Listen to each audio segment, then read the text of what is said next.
વલસાડની વાત કરીએ તો વલસાડ જિલ્લા પંચાયતમાં ભૂતકાળના વર્ષોમાં વલસાડમાં ભાજપનું શાસન રહ્યું હતું.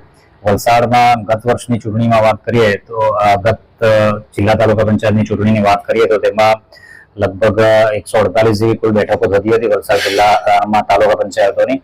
એમાંથી લગભગ 90% બેઠકો ભાજપના ફાળે હતી અને માત્ર 10% બેઠકો એવી હતી જે અપક્ષ અને કોંગ્રેસે એના ઉપર જીત મેળવી હતી. આપણે હાલની પરિસ્થિતિની વાત કરીએ તો ભાજપનો વર્ચસ્વ વધુ છે જેમાં કોઈ શંકા નથી. હાલમાં વલસાડ જિલ્લા પંચાયતની વાત કરીએ તો વલસાડ જિલ્લા પંચાયતમાં અત્યારે ચૂંટણી પહેલા જ ભાજપ 4 બેઠકો પર જિલ્લા પંચાયતની બેઠકો પર બિનહરીફ આવવું એટલે ખૂબ મોટી વાત છે. આવી 4 બેઠકો પર ભાજપ બિનહરીફ આવી છે. નગરપાલિકાની વાત કરીએ તો ઉમરગામ નગરપાલિકાની ચૂંટણી છે એમાં ઉમરગામમાં 8 બેઠકો પર નગરપાલિકામાં ભાજપ બિનહરીફ જીતી ગઈ છે. આ ઉપરાંત વાપી મહાનગરપાલિકાનો આ વખતે ફર્સ્ટ ટાઈમ ઇલેક્શન છે એમાં પણ 1 બેઠક ભાજપે બિનહરીફ મેળવી છે.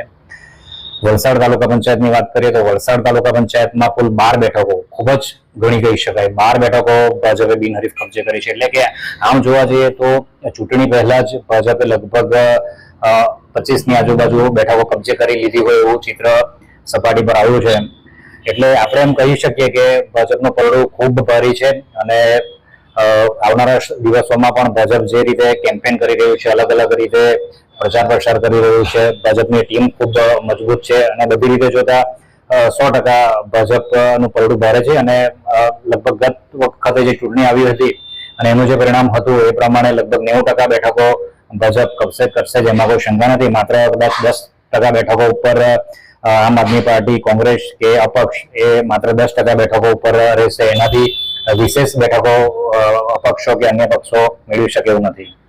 આંતરિયાળ વિસ્તારોમાં ખરેખર આ વખતે આમ જોઈએ તો કોંગ્રેસ દર વખતે ખૂબ એગ્રેસિવ રહેતી હતી, પરંતુ આ વખતે કોંગ્રેસ પણ થોડીક નબળી પડી હોય એવું લાગે છે. કારણ કે ઘણી એવી બેઠકો છે કે જ્યાં વલસાડ જિલ્લાની એમ જોઈ તો લગભગ જે 150 જેવી તાલુકા પંચાયતની અને જિલ્લા પંચાયતની બધી બેઠકો જે છે એમાંથી લગભગ મારા હિસાબે લગભગ 20% બેઠકો તો એવી હશે કે જેના ઉપર કોંગ્રેસ પોતાનો ઉમેદવાર મૂકી શકી નથી.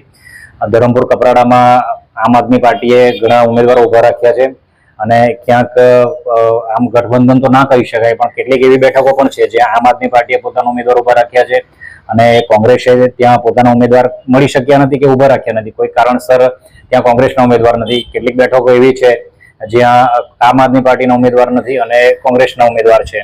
એટલે આમ જોવા જઈએ તો એક પ્રકારનું ગઠબંધન જેવો ચિત્ર પણ છે અને ક્યાંક ઘણી એવી બેઠકો છે જ્યાં ત્રિપંખીય જંગ પણ છે, જ્યાં ભાજપ સામે આમ આદમી પાર્ટીનો ઉમેદવાર પણ છે, કોંગ્રેસનો ઉમેદવાર પણ છે અને અપક્ષ ઉમેદવાર પણ છે. એટલે આમ જોવા જઈએ તો ધરમપુર અને કપરાડામાં હાલમાં ત્રિપંખીય જંગની શક્યતા વધારે છે અને ત્યાં આમ આદમી પાર્ટીનું પણ થોડું વર્ચસ્વ રહ્યું છે. એટલે સરવાળે એનો ફાયદો એમ જોવા જઈએ તો ગત વિધાનસભાની ચૂંટણીમાં જે રીતે ફાયદો ભાજપને થયો તે રીતે આ વખતે પણ ચૂંટણીનો એમાં ફાયદો ભાજપને જ થવાનો છે, એમાં કોઈ શંકા નથી. તેમ છતાં ક્યાંક ને ક્યાંક થોડી ઘણી સીટો મેળવી શકે તો નવાઈ નથી. આમ